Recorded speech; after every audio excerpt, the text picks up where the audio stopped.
Hello, I'm back again, and I am sorry that I was unaware of that I had a time limit. So I just love technology because it can definitely keep you in your boundaries. So I'm going to start off right here with iReady.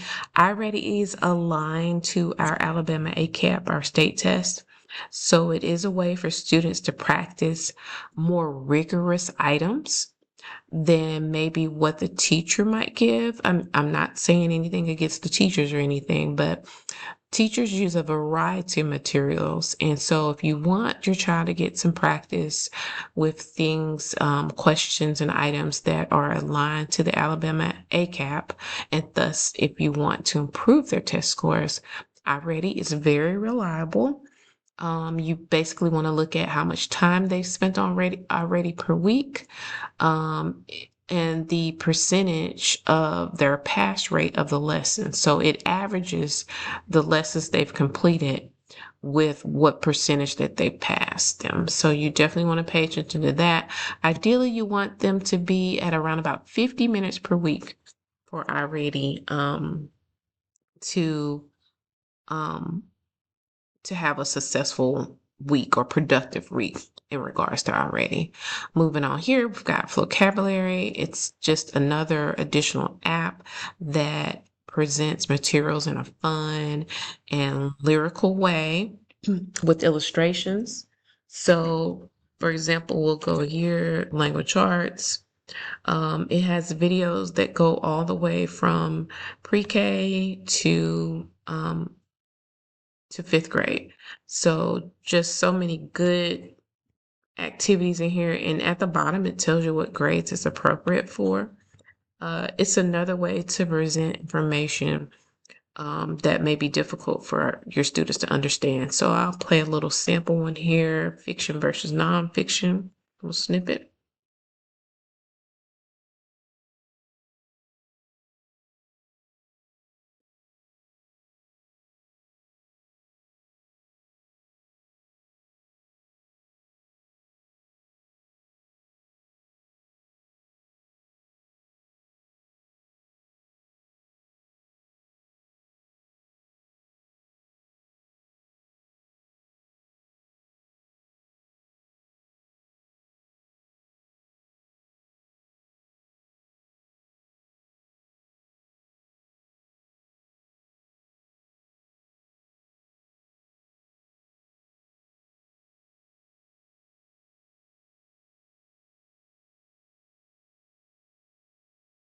Okay, I'm going to stop it there. That was a little snippet just from one of the many videos Vocabulary has as a learning tool. Our district has had a license for Vocabulary for some years now, so it's very a great resource. I used it when I taught in another state.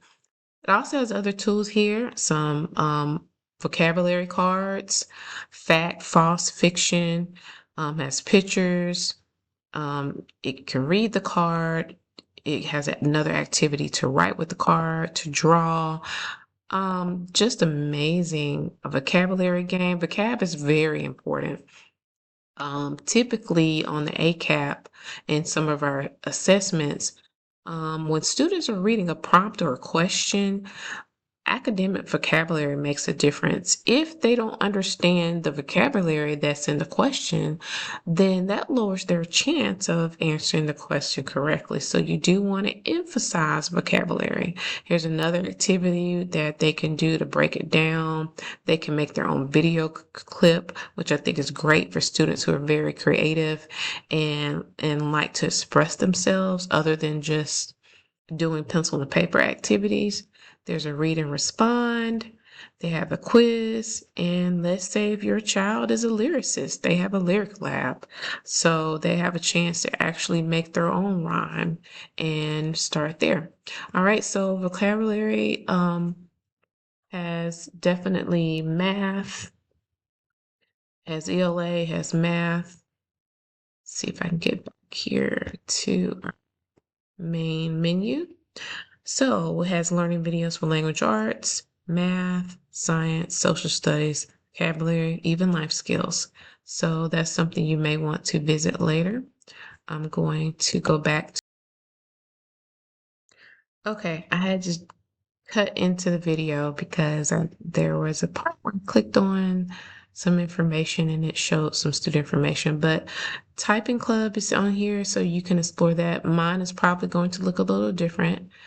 Um, let's go here. So if you want to work on keyboarding skills, you have Typing Club. You've got Brain Pop here with other educational videos. They don't present them in the form of a musical, flowy lyricist type form, but definitely in a video that you can stop it and share, discuss the information that's being presented. Here's Brain Pop Junior for K through 3, many different topics. And it's taken me through all this because I haven't logged in on this computer before. Here, let's try science this time. Animals. You have all different types of topics here. Food chain, insects, reptiles, birds. Let's click on migration. Skip that tour. There's the movie.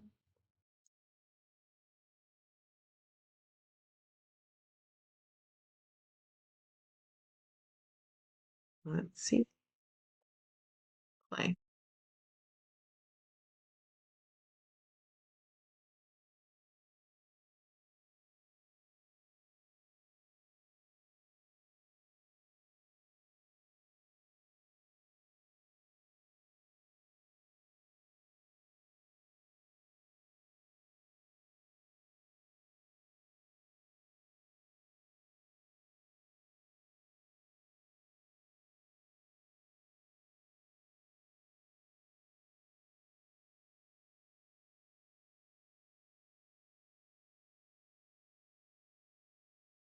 So here you can notice these dots coincide with her questioning.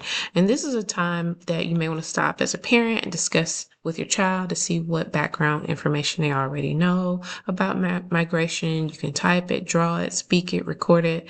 So you have some options there. Brain Pop also has quizzes that go with the videos. There's an assessment there. Some can be printed out. I don't know how much is able to be printed on the student end, but I definitely know teachers can print assignments. Here, just like vocabulary, you have a barrage of activities that go along with the video, assessments, drawing. They can draw, they can write about it, they can do a project just for fun. Sometimes they include little jokes. And so that is Brain Pop. So this Brain Pop Junior is K through 3. You also have as Brain Pop as well, just regular Brain Pop, which would be more so fourth, fifth, heading towards middle school. So you can check out some of those. You can also search for different things. I think it's a way you can actually, yep, up here. So you can type in a topic. You can type in, let's say, for example, addition. And there's addition right there. That's addiction, excuse me. Adding and subtracting decimals. Like, so here's videos on it for some of your upper grade students. All right, we're going to go here back to the Clever so we can explore a little bit more. Magic School is our approved Huntsville City resource for AI. You can use this. There are many tools that are available to students. Now, mine shows teacher tools, but for your students login, it will not show that. Here are the tools that are available to students. Image generator, AI tutor. Your child can ask questions about a topic they're having trouble with. Language tutor, a chat box, research assistant if they're working on a big project, if they want to write a song, create a skit, rap battle, idea, book suggestions. Text rewriter can help them um, redo grammatical mistakes they may make in some of their writing. So that's really great. Just many different tools on here. I would definitely encourage you to explore when you have some time on the weekends to see there's so many things that it can do. And like I said, this is only for student tools. Just look how much they have. Text proofreader, They even go up to the high school level SAT practice, study habits. It gives advice on that. So, many different tools there for Magic School. I would definitely encourage you to explore on your own time.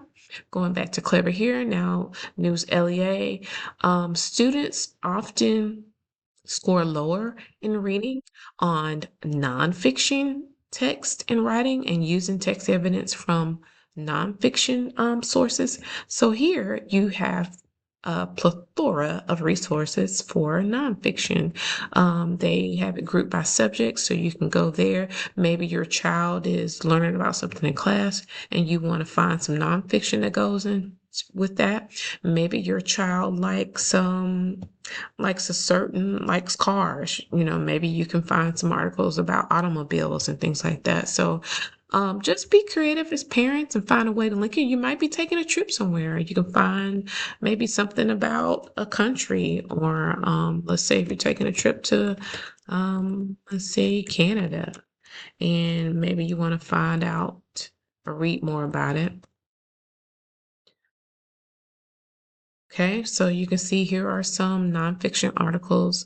And again, they're going to have lots of resources to go with it, worksheets, plenty of information there for you. Okay, moving back here because my time is coming to a close.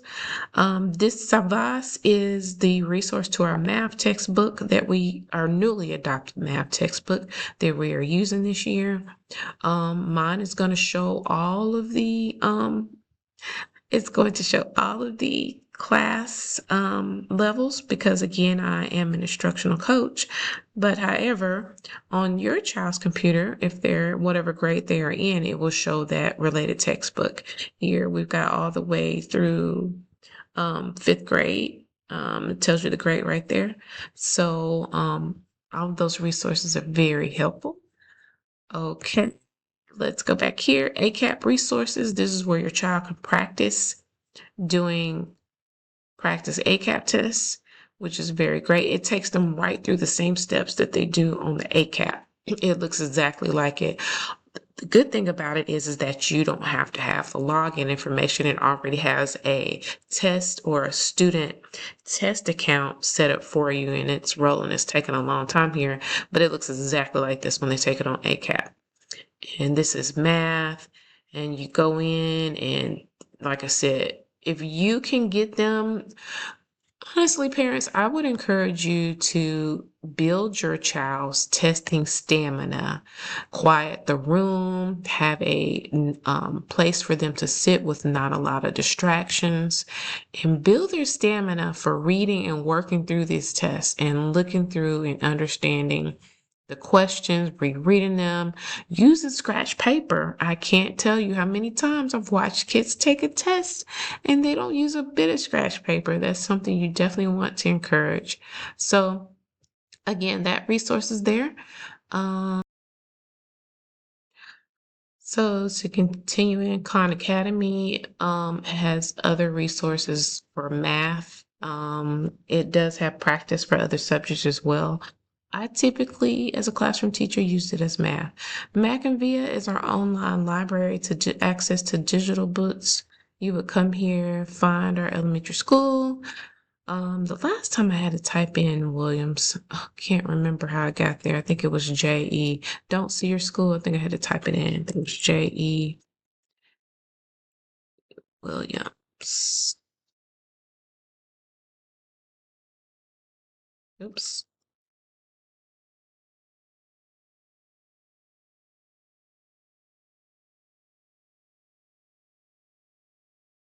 There it is. Okay.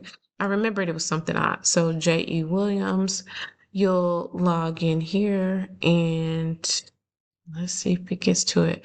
But this is access to digital books. I'm hoping it'll pull up before I run out of time. Yes, it does. Okay, so it has the books here. You can search for it by title.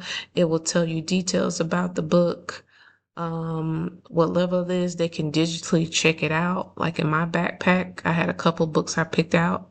I clicked checkout and it saved it here under my backpack. That is the last app that I've gotten through all of them. This concludes the end of the second part of the video, and now we'll have time for questions and we can answer them before we conclude the meeting. Thank you so much.